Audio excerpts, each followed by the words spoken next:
welcome back to Coach Hall Writes. So I thought I would try something a little bit different for this video. Instead of my usual style of a slideshow with voiceover, I thought I would do a more interactive lesson. So if you guys would like some tips on how to write an argumentative essay, then go ahead and grab a piece of paper and a pen so that you guys can do this prompt with me.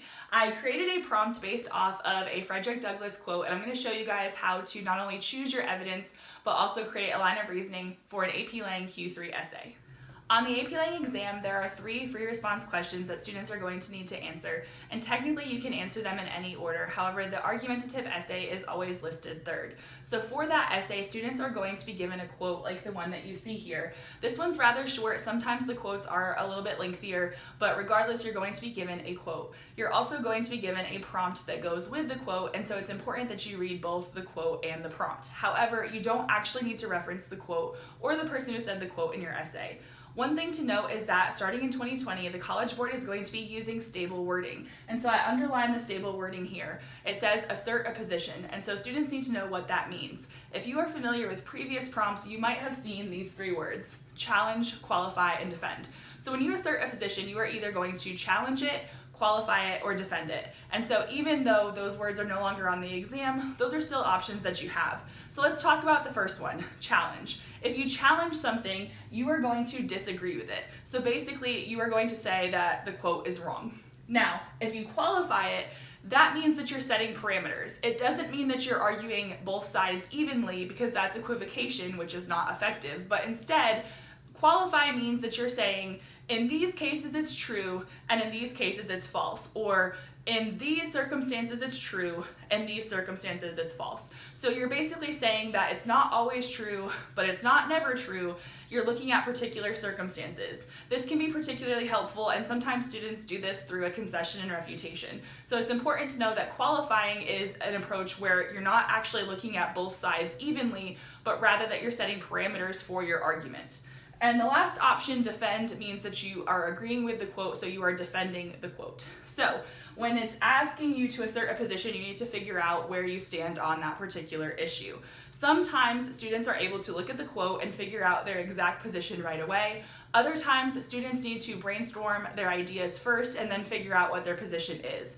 I've had students do both, and so if you read the quote and you know, hey, this is what I want to write about, then go for it. But what happens if you don't? Well, I want to show you guys how you can brainstorm and create a line of reasoning that will help you assert a position. Okay, so the first step of writing an essay is to brainstorm. Now, some teachers have different acronyms that they use, and I do like those acronyms. I've heard of a variety. I've heard of GOPHER, I've heard of REHUGO, I've heard of CHORES, I've heard of SEE IT. And so basically each letter in that word stands for a different thing. Like H is usually history, C is usually current events, and that does work for a lot of students, but sometimes it's just easier to have like a brain dump of all your ideas and categorize them later. So if you like using a particular acronym for this, then go right ahead and do that. But if not, I'm going to show you how to do it by just kind of writing everything down as it comes to you. So if you want to follow along with this video and do it with me, then go ahead and start writing ideas on your paper. Go ahead and pause the video now, and that way you can write down all your ideas of ways that struggle has led to progress. If you don't want to do it by yourself and you want to just keep watching, that's okay. I'm going to talk you guys through the process now. So let's go ahead and come up with some ideas together in which we've got events or possibly people that represent struggle and progress. So the first thing that comes to mind, at least for me, would be things like the civil rights movement. Okay, so that's kind of a broad category, but I'm going to write it here. So we've got civil rights. Now, because that's a broad category, I might branch off and say Rosa Parks and maybe MLK. Now, I could also say equal rights. I did this with my students earlier this week, and when someone said equal rights, someone else said women's suffrage, so I will list both of those here. Other popular responses were the American Revolution, which I'm going to abbreviate here. I also had students say things like World War II and the Civil War. So notice that we're not necessarily getting very specific here just yet. Now, you can also think of this a little bit more broadly. So another thing that we could talk about in terms of struggle and progress would be learning a new sport or instrument. All right, so we've got a pretty good list so far, And basically what you would do is you would keep expanding this list as best you could. Okay, so as you can see, this list is pretty comprehensive, at least for a 2 to 3 minute brainstorm. So these are actually ideas that my own students came up with in class, and I'm gonna show you guys the next step. So I'm gonna actually use a different color marker here, and I'm going to put either a G, SS, or S next to each one of the items in this list. So a G stands for general, meaning that I could only give general evidence about that topic. An S stands for specific, meaning I could give specific evidence about that topic. And then SS stands for somewhat specific. So those terms come from the rubric itself, the new rubric in 2020. We want to favor examples in which we could give specific evidence. So you do this based on your own personal knowledge. So if you did your own list, then go ahead and label it based on your own knowledge. If you're following along and using my list, then go ahead and label it based on your own knowledge. So I'm going to do it based on my knowledge of these topics. So in terms of the civil rights movement, I would say I have probably somewhat specific knowledge of it. I have some pretty specific knowledge of Rosa Parks, thanks to a podcast that I listened to recently. I will link that one below because I think it goes really well with this prompt. MLK, while I do know some about him, I feel like it would be only somewhat specific because I might tend to lean toward generalizations. Now, equal rights, I do know some about it, but I probably couldn't give a bunch of concrete examples, whereas my own students who are in AP US History could probably do a much better job of that. Now, women's suffrage, I do know some specific things about that because of some prompts that I've assigned in my own classroom, so I'm going to give that one an S. Now, the American Revolution, it's been a solid decade since I have been in history class, but I have been listening to some podcasts about history, and so I'm going to give that one an SS as well. World War II, I'll give that one an SS. Civil War, I'll give that one a G. I probably only have general knowledge about the Civil War at this point. Now, learning a new sport and learning a new instrument, I have very specific knowledge about both of those things. So even though it's personal experience, I can talk about that topic pretty well. Becoming better about a sport, I can give that one an S. School, S. Divorce and grief, I'm gonna say for me specifically, it would be general, but for other students, they might have very specific knowledge about that particular topic. Scientific discovery, I do know some examples that I might include, but I don't think I could elaborate on them very well in order to be specific, so I'm going to give that one a G as well. And then these right here are examples that, while I could tell you why it would fall under the category of struggle in progress, I probably couldn't give you very many specific details about these, so I'm going to group those as a general category as well. So basically what I've done here is I've put a letter next to each one, indicating my personal comfort with that particular example. Because we don't want to pull anything into our essay with a G next to it, because if you can only give generalizations, it's not going to be strong evidence. Okay, so I mentioned before that some teachers use different acronyms in order to help students know what type of evidence to use. And so this is where that would come into play. Instead of using the acronym first, I'm actually going to use those abbreviations, if you will, now. And so I'm going to go in with a different color, and I'm basically going to categorize each of these examples. So for instance, civil rights, I'm going to put an H for history, Rosa Parks, an H for history, MLK, H for history. Equal rights, I'm going to say H/CE. So in this case, H is history and CE is current events, because depending on what I might talk about, it could be either a historical example or it could be current events.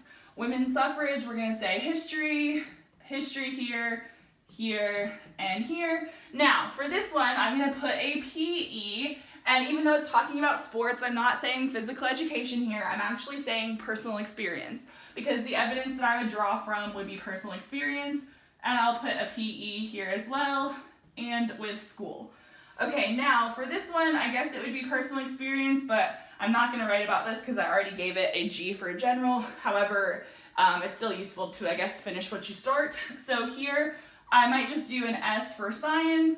And this one, I'm just going to put GK just for general knowledge. So whatever categories you want to come up with is up to you. But basically, the idea is to figure out how you might group your evidence. And so you can see that looking at my evidence, I have several historical examples and also several personal experience examples. So we're going to take this, and we're going to then figure out how to choose our best evidence and also how to take that evidence and turn it into a line of reasoning. Okay, so basically what I'm going to do now is I'm going to use this empty space here to make a T-chart. So I'm going to choose 2 categories, history and personal experience. However, if you want to do 3 categories, that's totally fine. Now, just because I choose 2 categories doesn't necessarily mean I'm only going to do 2 body paragraphs. Depending on what I choose, it is possible to break this up into 3 body paragraphs as well. But basically all I'm going to do is make a T-chart here, so let me show you how that would work. Okay, so in one column, I'm going to write an H for history, and in the other column, I'm going to write a PE for personal experience. Now, on the exam, you don't necessarily have to go through all of these steps. Quite frankly, as you practice this more, a lot of this becomes self-explanatory and you can do it in your head. However, if you are just starting out with this, or if the prompt is really challenging, this can be a way to help you think through each step. So I promise you, the more you do something like this and adapt it to your own needs, not only do you become quicker at it, but also you can kind of skip some of these steps. So this is how we're gonna start. So what we're gonna do is we're gonna look at our different examples here and figure out which ones go best together. So let's start with history. So looking at ones that I gave an S to, it looks like we've got women's suffrage, we gave Rosa Parks an S there, okay, and then we've got a few that have SS, so I might be able to consider those as well. So I'm going to put my specific evidence towards the top.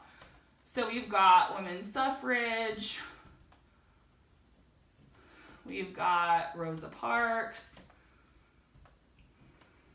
and then just to add a little bit more in case I need it, I'm going to add in the American Revolution and also World War II. Okay, because these seem to be the ones that I felt most comfortable with. Okay, so there's a couple ways that you can approach this. First of all, you might be able to do it in sort of a chronological order, but what I would ask myself is, okay, what type of struggle was this? So in this case, women's suffrage, we're struggling for the right to vote, so we've got rights, okay? For Rosa Parks, we've got civil rights, and then the American Revolution, we've got freedom. And then World War II, I guess in some sense it's freedom. So it depends on how you want to look at it, but you want to know what that struggle was. So we need to figure out how we might group these. So we've got rights here in these two, and then in some sense we've got freedom here. So we could potentially group these 2 things together, and we could potentially group these 2 things together. Now let's go over to the side where we have personal experience. So we've got new instrument and also a new sport, depending on if you've done both of those things or not. So 2 different learning methods here, and then like getting better at a sport. So there's struggle and progress there. And then we said school. Okay, so one of the things that I want to talk about is that sometimes you have ideas here and then you change your mindset a little bit. So notice that we had equal rights. When I was doing this in class with one of my students, the student had equal rights listed here. And then she said, well, wait a minute, how do I get from history to personal experience? Now this student was an athlete, and so I said, well, is there any connection between equal rights and athletes? And she said, well, on a personal level, you know that sometimes girls' sports don't get the same recognition. And I said, yes, that's true. And you could use that personal experience, but do you happen to know of any times on a maybe national or international level where women might have not had equality in terms of sports? And so then she was like, well, wait a minute, the women's national soccer team doesn't get paid the same. And so some of those athletes have had to decide how far they're willing to go in terms of fighting against that. And so that could be something. And then she said, well, wait a minute, I read an article where someone was basically denied their Nike contract because they got pregnant. And then they came back and they were actually faster. And so she's like, but I can't remember the person's name, so I can't really write about that. And she was like, and what about that coach, the girl coach? I saw her commercial, but I don't know her name either. So she came up with these examples, but the only one that she could really speak about concretely was the women's national team. So I recommended that she, before she actually writes this essay, go back in and kind of study some of those things, because she had a really interesting perspective. She could connect some current events to her personal experience. Another person that I told her to look into was Billie Jean King, the tennis player. So by talking about equal rights in terms of that perspective from a historical perspective, and then thinking about it from a current events and athletic perspective, she was able to create a line of reasoning to her personal experience. Now, when she was actually brainstorming here, she didn't have any of those things other than trying a new sport and equal rights. Those were the two things that she started with. And then as she was thinking this through and trying to figure out how do I connect the two, she was able to add more ideas to her list to create a bridge. So sometimes when you have this here, it's a starting point and you have to figure out, how do I connect this to this? So one other thing that a student asked me recently was, I'm really strong in history and I have lots of examples here. Do I have to do the personal experience side? Is it bad to only write about history?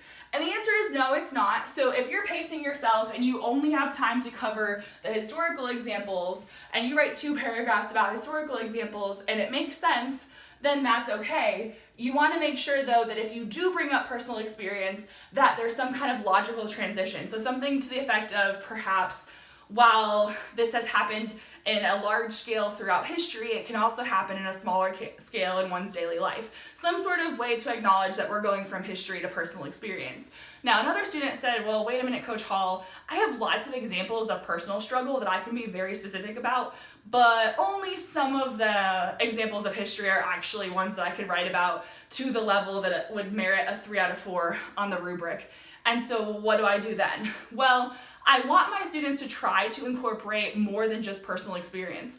But if the personal experience is going to be your wheelhouse, then figure out if you want to lead with that or close with that. So you need to think about how long it takes you to write an essay, and you need to think about the line of reasoning. Does it make sense to start with the personal and then go to a real world historical example? Or should you start with that real world historical example and then go to the personal? So that's what we would figure out here. So we've got this new sport, new instrument. So I might figure out that we can do women's national team for soccer here as a connection.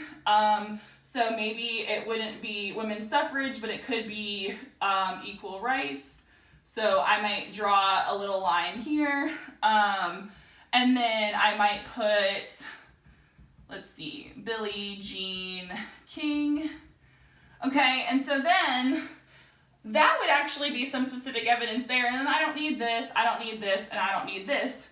So that would be a good place to start. And then I do know quite a lot about Rosa Parks, so I might want to keep that, but I can get rid of these 2 things because they're not really relevant to my essay. So from that point, then I can start figuring out, okay, what is the relationship between these things that I actually want to talk about? Okay, so in thinking of a line of reasoning, I took the ideas that I had and I tried to come up with a logical order. Because remember, a line of reasoning is a logical, coherent order to your essay. You want to make sure that your evidence and commentary is presented in a way that makes sense and that supports your thesis. And so I decided to do this rather chronologically, so I'm going to start with women's suffrage, which took place in 1920. So basically in this case, I would explain the struggle that took place in order for women to have the right to vote. And then I would connect this to racial inequality. So even though women were equal in terms of the right to vote, there was still racial inequality going on, and I would reference Rosa Parks. So I recently watched a TED Talk, and it's also a podcast. I'll link it below because it's actually really informative. And the main point that that particular speaker was trying to make, among other things, is that Rosa Parks' story is often misrepresented. She was not this frail old lady that people often learn about in history class. And so I would talk about that misconception and how she actually challenged the status quo. So it wasn't that she was weak and feeble and tired, but rather that she did this intentionally. She was working as a seamstress and she had a 6-hour shift. It's not that she was slaving away for 12 hours a day and she just sat down because she was so exhausted. she sat down because she was tired of the injustice.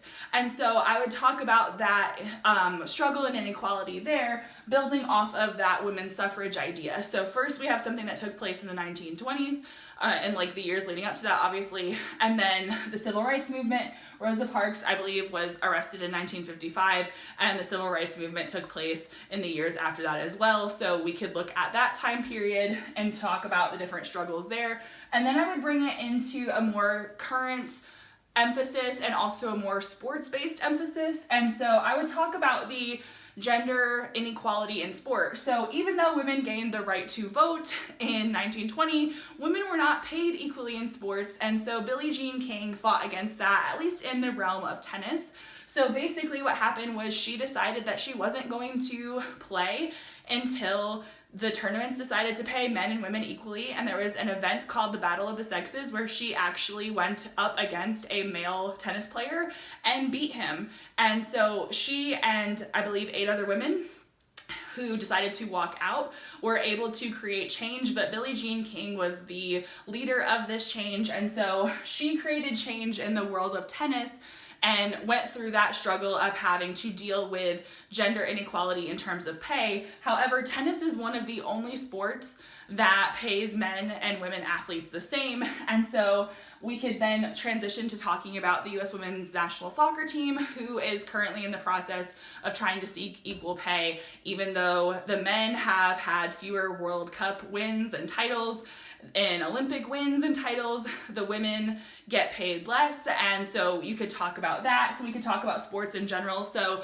from a high school perspective, there's something called Title IX, which means that boys and girls sports are supposed to get equal representation, equal locker rooms, things like that. And while that is upheld in most areas, there are some instances where it's not quite equal, and so we could talk about how there is a struggle for equality. So even though there are rules in place, there's still progress that needs to be made. So what I would do is basically just try to create a tentative outline of your examples. It doesn't need to be super detailed, but you want to figure out how you can go from one example to the next and ultimately figure out which of these would belong in the same paragraph, because you want to try to layer your evidence and commentary. So for instance, I would talk about Billie Jean King and the women's national soccer team in the same paragraph because it's trying to prove the same point about the struggle for gender equality in sport.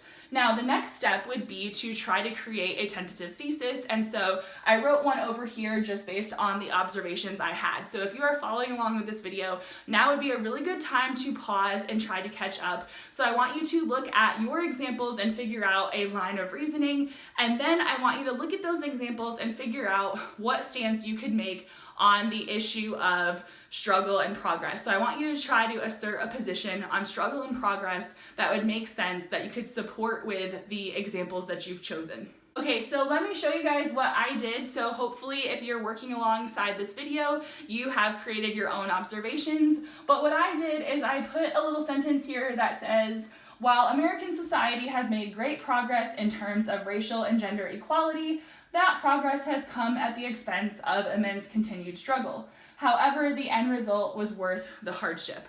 So this is a tentative thesis that I could use, but it's also taking a minute to help me make sense of my examples. Because once you have the examples, you need to figure out what your position is. Because remember, you need a defensible thesis. You need to assert a position, so you need to figure out, what do these examples have in common? Do they have similarities? Do they have differences? What is your position on this idea that you can't have progress without struggle? So that's what I've done here. And so now I've got a tentative thesis, I've got a tentative outline for my essay, and so if I were writing one, I could do that now. Okay, so before we close this video, I wanted to give you guys a few podcast recommendations in case you're looking to come up with some more specific evidence for an essay like this. So just to recap, the method that I showed you is one that you can use if you are struggling with question 3 or if you're just starting out, but a lot of those steps can be compressed to save time. It's just a way to not only outline your essay and plan it, but also have a plan of attack so that you don't just read the prompt and start writing, because oftentimes when students do that, they have a very poor line of reasoning. So it is a really good idea to brainstorm and outline first, even if it eats up a little bit of your essay time, because chances are you're going to write a better essay with a plan. And so now let's talk about these podcast recs. I've mentioned this one throughout the video, but the TED Talk about Rosa Parks is really interesting. It's by David Icard. You can access it through TED Talks Daily, or you can just look up the regular TED Talk. So TED Talks Daily is the podcast. They come out with a new TED Talk each day. And so if you like TED Talks, then that is definitely a podcast I would check out. But if you like historical misconceptions and want to learn the truth, so to speak, if you like the Rosa Parks one, check out Following Harriet as well, because this is a podcast about Harriet Tubman, and it talks about how she was a true hero, but there's a lot of things about her that people might not realize, and there are some misconceptions about her. And so in this particular podcast, especially episode 1, they interview historians to kind of give the true life story of Harriet Tubman. I just found it really interesting. I listened to all the episodes, but I really found the first one to be my favorite. So the next one I would recommend is Ridiculous History. I've listened to several of their podcast episodes, but one of my favorites for some reason is this one about John Clem, the 12-year-old Civil War hero. I think you could use this as evidence for disobedience, progress, and struggle, things like that as well. So maybe loss of innocence even. So each of these could be used in different ways, not just for struggle and progress, but also disobedience, maybe misconceptions. If there's ever a prompt about that, then these two would be great. So keep in mind that just because you're using this as evidence for one particular prompt doesn't mean that you can't repackage it for something else. And I talked about Billie Jean King today, so I wanted to give you guys a podcast recommendation for that. Good Night Stories for Rebel Girls is a great podcast if you want to learn more about famous women throughout history. And the Billie Jean King episode is really good as well. So it talks about her fight for equality, and it gives a really detailed perspective on that issue. So not only would I recommend that podcast in general, but I would recommend that episode. So those are probably my top 4 recommendations of podcasts that I've listened to recently that I think could be used for a prompt like this. If you guys have any podcast recommendations, let me know in the comments below, because I'm always looking for more to give my own students. And if you guys like videos like this where it's more interactive, more of like an actual lesson, let me know, because I would be happy to film more of these for you. So until next time, guys, happy writing!